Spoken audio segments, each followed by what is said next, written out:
ഞാൻ ഇന്ന് കുറച്ച് കുട്ടികൾക്കായിട്ടുള്ള പഠനോപകരണങ്ങളൊക്കെ എത്തിച്ചിട്ടുണ്ട്. ഇത് ഗിഫ്റ്റായിട്ട് അവർക്ക് കൊടുക്കാൻ വേണ്ടിയിട്ടാണ് കേട്ടോ ഇവിടെ വെച്ചിരിക്കുന്നത്. നിങ്ങൾക്ക് ജസ്റ്റ് ഒന്ന് കാണിച്ചു തരാൻ വേണ്ടി എടുത്തതാ. എനിക്ക് ഏറ്റവും ഇഷ്ടപ്പെട്ട മുത്തശ്ശനും അതുപോലെ തന്നെ കല്ലിക്കാട് സ്കൂളിലെ മാഷായ കൃഷ്ണൻ മാഷാണ് നമ്മളുടെ കിറ്റുകൾ ആദ്യം വിതരണം ചെയ്യുന്നത് കേട്ടോ.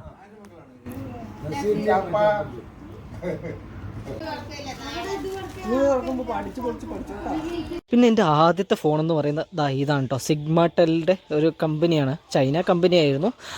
2011-12 ആ സമയത്ത് എനിക്ക് വാങ്ങിച്ചു തന്ന അമ്മ. അതായത് ഇത് വാങ്ങാൻ വേണ്ടിയിട്ട് ഞാൻ പാലക്കാട് കടയിൽ പോയിട്ട് വാങ്ങിച്ചൊരു സാധനം കേട്ടോ. എന്താ വെച്ചാൽ അമ്മ എല്ലാ മാസവും 100 രൂപ വെച്ച് പോസ്റ്റ് ഓഫീസിൽ അടച്ച് അവസാനം അമ്മയ്ക്ക് പോസ്റ്റ് ഓഫീസ് പിരിഞ്ഞ് കിട്ടിയ 3000 രൂപ എനിക്ക് തന്നു ഈ ഫോൺ വാങ്ങാൻ വേണ്ടിയിട്ട്. എന്നിട്ട് ഈ ഫോണിന് നല്ല ക്ലാരിറ്റിയുള്ള സൗണ്ട് ആയിരുന്നു, നല്ല സൗണ്ടും അതുപോലെ തന്നെ വീഡിയോ റെക്കോർഡിംഗ് ഒക്കെ ഉള്ള ഒരു ഫോണായിരുന്നു കേട്ടോ. ഇതിപ്പോഴും വർക്ക് ചെയ്യും, ഞാൻ അങ്ങനെ സൂക്ഷിച്ച് വെച്ചിട്ടുണ്ട് കേട്ടോ. ഇനി അടുത്ത സമ്മാനം പറയുന്നത് അമ്മയ്ക്കാണ്. അമ്മ അത്രയും കാലം യൂസ് ചെയ്ത ഫോൺ ഇതാ, ഞാൻ കാണിച്ചു തരാവേ. ഇതാണ് കേട്ടോ, നോക്കിയയുടെ ഒരു കീപാഡ് ഫോണാണ്. അതിന് റബ്ബർ ബാൻഡൊക്കെ ഇട്ട് വെച്ചിട്ടുണ്ട്. ഇത് പെട്ടെന്ന് താഴത്തൊക്കെ വീണ് അങ്ങനെ പൊട്ടിയിട്ട് ആൾ ഇതന്നെ യൂസ് ചെയ്തുകൊണ്ടിരിക്കണം. സർപ്രൈസ് ആയിട്ട് അടുത്ത ഗിഫ്റ്റ് ആൾക്കാണ്.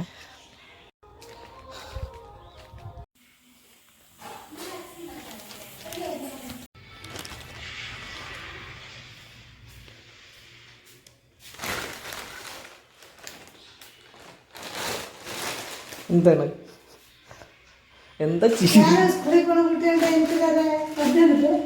അത് തുറന്നു നോക്ക്.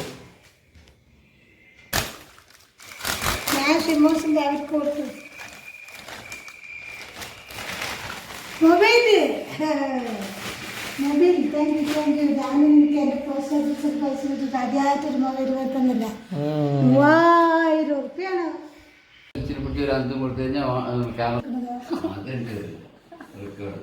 റെക്കോർഡ് ചെയ്ത്